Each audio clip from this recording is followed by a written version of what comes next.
दे दिहली रतिया। अरे रउआ कुछो न कुछो जरूर गलती कैले होखा। ओहो मुँह फुलवले बिया काहे भरले। बाड़ी खिसियाइल खाली तोहरे करन से।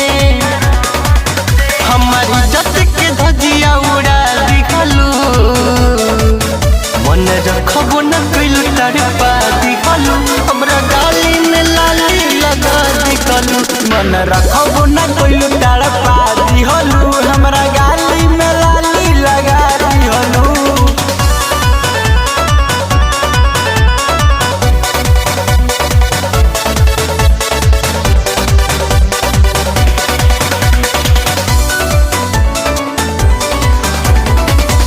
काहे इतना भइल बानी भोला जी भोला। देखी देखी हंसताटे गाँव घर टोला। अरे कुछ तो बोली काहे उलट कैले बानी। कैल कर तू त हमार कदी जे जो माफ हो।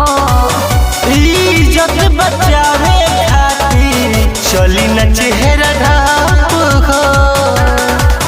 हमके कैसन समाज में घुसा दिहलू, मन रखबो न कइलू तड़पा दिहलू।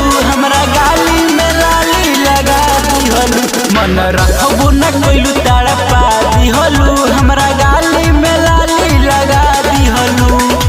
सुनिया जीजा हमसे बानी का नाराज जी। दिन भर ले बोलत नइखी हमारा से आज जी। दूर हटबत सबके जना दिहलू, अरे का चीज के जी। मन रखबो न